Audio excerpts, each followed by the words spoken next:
चाहे थोड़ी देर भूखे प्यासे रह जाना, लेकिन भगवान शिव की यह सच्ची कहानी पूरी जरूर सुनना, नहीं तो आपकी संतान पर कोई भी विपत्ति आ सकती है।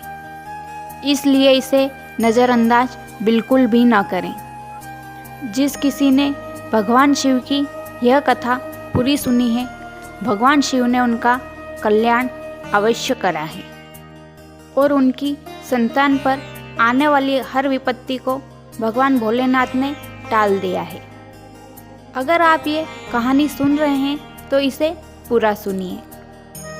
इस कथा को आधा अधूरा छोड़कर जाने की गलती मत करिएगा, क्योंकि इस कथा को आधा अधूरा छोड़ने से आपको पाप भी लग सकता है। इसलिए इस कथा को पूरा जरूर सुनिए। आप भोलेनाथ के सच्चे भक्त हैं तो भोलेनाथ का अनादर ना करें। यदि आपके बच्चे बीमार हैं तो यह कथा खुद भी सुने और आपके बच्चे को भी सुनाएं। और भगवान शिव से कहो, आपने घुष्मा के बेटे को मरने के बाद भी जीवित कर दिया था, उसी प्रकार मेरे बेटे पर भी कृपा बनाए रखें। इस प्रकार अपनी सारी समस्या भगवान को कहें। कहो तो सच्चे दिल से कहो, भगवान सबकी सुनता है तो तुम्हारी क्यों नहीं सुनेगा। एक बार कहकर तो देखो, वो जरूर सुनेगा।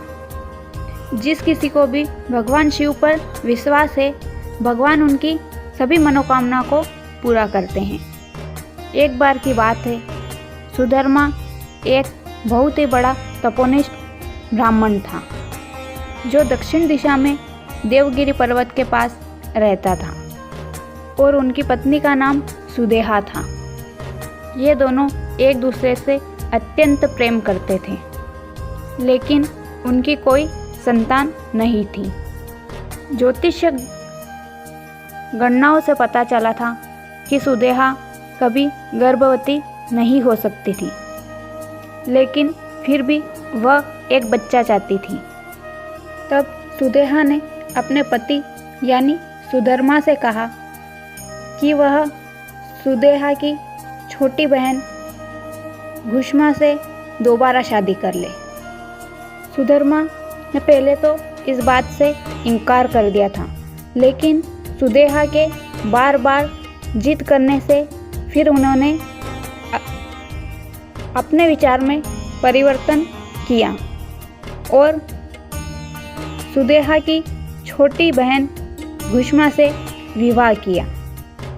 घुष्मा भगवान शंकर की परम भक्त थी। घुष्मा प्रतिदिन भगवान शंकर की पूजन पाठ करती थी और भगवान शंकर की कृपा ऐसी हुई कि घुष्मा को कुछ ही समय बाद एक बच्चा हो गया। यह खबर सुनकर घुष्मा की बड़ी बहन सुदेहा भी अत्यंत प्रसन्न हुई। दोनों बहनें बहुत ही प्यार से रह रही थी, लेकिन पता नहीं सुदेहा के मन में गलत विचार ने घर बना लिया था।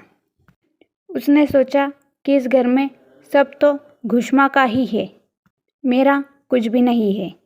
सुदेहा ने इस बात को इतना सोचा, उसके बाद में वह अपनी छोटी बहन घुष्मा से घृणा करने लगी थी। उसने सोचा, यह बच्चा भी मेरा है और मेरे पति पर भी मेरी छोटी बहन घुष्मा ने हक जमा लिया है। कुछ दिनों बाद घुष्मा का बालक बड़ा हो गया था और उसका विवाह भी हो गया था। इन सब गलत विचारों के बाद में घुष्मा के बेटे को रात में सोते समय ही मौत के घाट उतार दिया। उसके बाद उस पुत्र के शव को तालाब में फेंक दिया। यह वही तालाब था जहाँ पर घुष्मा भगवान शिव का पूजन करती और पार्थिव शिवलिंग का विसर्जन भी करती। जब सुबह हुई तो पूरे घर में कोहराम मच गया था। घुष्मा और उसकी बहू फूट फूट कर रोने लगी थी। लेकिन घुष्मा ने भगवान शिव से अपनी आस्था नहीं छोड़ी थी। उसने हर दिन की तरह उस दिन भी भगवान शिव की उसी तरह पूजा अर्चना करी। पूजा समाप्त होने के बाद जब वह पार्थिव शिवलिंग को तालाब में विसर्जित करने गई तो उसका बेटा तालाब के अंदर से आता हुआ दिखाई दिया। हमेशा की तरह उसने अपनी माँ घुष्मा के चरण को स्पर्श किया। ऐसा लग रहा था कि जैसे घुष्मा का पुत्र कहीं से घूमकर आ रहा हो। तभी भगवान शिव प्रकट हुए और उन्होंने घुष्मा से वर मांगने के लिए कहा। लेकिन भगवान शंकर सुदेहा की इस करतूत से बेहद क्रोधित थे। शिवजी अपने त्रिशूल से सुदेहा का गला काटने के लिए उद्यत थे। लेकिन फिर भी घुष्मा ने अपनी बड़ी बहन सुदेहा के लिए शिवजी से क्षमा मांगी और कहा कि वह अपनी बड़ी बहन सुदेहा को क्षमा कर दे। सुदेहा ने जो किया था वह बहुत बड़ा पाप था, लेकिन शिवजी की कृपा से घुष्मा को अपना पुत्र जीवित वापस मिल गया था।